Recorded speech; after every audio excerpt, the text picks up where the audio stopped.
Persija mainnya luar biasa, bahkan saya pikir mereka seharusnya sudah bisa mencetak gol di babak pertama, tapi sebetulnya peluangnya gak banyak kan dari Persija ya, karena memang banyak syuting-syuting mereka itu yang melenceng, bahkan saya kira itu seharusnya Witan sudah mencetak gol ketika dia mendapatkan umpan dari Alano, tapi bisa miss seperti itu. Ya, tampak para pemain Persija terburu-buru untuk mencetak gol lebih dulu.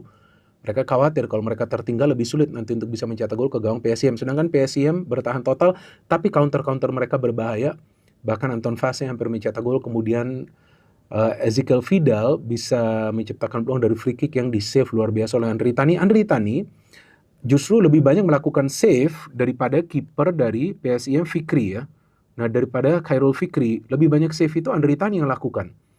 Apalagi dia ada melakukan save itu di babak kedua dari dalam kotak penalti. Jadi memang ya tidak salah juga pilihan untuk menurunkan Andri Tani. Tapi kalau menurut saya beruntung juga Andri Tani tidak mendapatkan kartu ya ketika dia melanggar Yusaku di dalam kotak penalti. Padahal itu adalah pelanggaran yang tidak perlu dan juga tidak fair. Karena menurut saya Yusaku juga tidak mengganggu Andri Tani. Dan Andri Tani juga melakukan pelanggaran itu tanpa duel perebutan bola. Dan saya juga bingung kenapa wasit di ruang VAR tidak melihat kejadian itu padahal di televisi ditunjukkan replaynya. Mungkin wasit tidak melihat itu, tapi seharusnya wasit di atas lapangan mungkin tidak melihat itu, tapi seharusnya wasit yang di ruang VAR melihat itu. Kalau nggak buat apa ada VAR?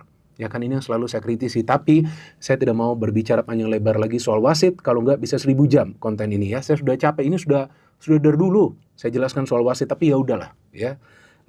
Nggak bisa dibuat apa-apa lagi ya. Memang padahal mereka sudah dikasih teknologi, tapi teknologinya juga dibiarkan begitu saja. Tentu mereka ada argumentasinya sendiri, jadi saya nggak mau terlibat dalam perdebatan, tapi seharusnya minimal Andri Tani itu mendapatkan kartu kuning. Tapi oke, di babak pertama pertandingan berakhir dengan 0-0, saya feeling jangan-jangan nih Persija draw nih. Karena sulit sekali bagi mereka untuk mencetak gol, bahkan Alano sudah one-on-one gagal, nggak bisa finishing. Padahal tuh long ball diberikan dari belakang, kalau nggak salah dari Jordi Amat, sudah sangat akurat.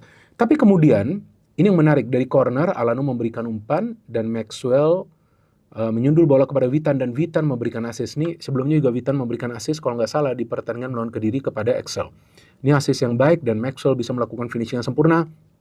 1-0, saya udah feeling ini udah gak mungkin comeback PSIM. Karena Persija mainnya high tempo dan ditekan terus. Gila, gak kecapean tuh para pemain Persija. Tapi ini saya melihat masterclass dari Mauricio Souza. Dia mengganti Bruno, memainkan Rio Fahmi, dan mengganti Excel, memainkan Fransa. Kenapa? Biar tengahnya lebih kuat. Supaya para pemain PSIM kalau nanti mau counter akan kesulitan. Karena Rio Fahmi, pemain yang lebih defensif, Fransa, pemain yang bisa menjaga ruang di tengah, bukan Excel yang bermain di depan. Kemudian, saya lebih kaget lagi ketika dia mainkan Arli. Nah, ternyata dia melakukan itu untuk menjaga konsistensi Persija membangun serangan. Ketika Arli masuk, 2 kali dia memberikan umpan kunci. Salah satunya dia memberikan umpan kunci itu kepada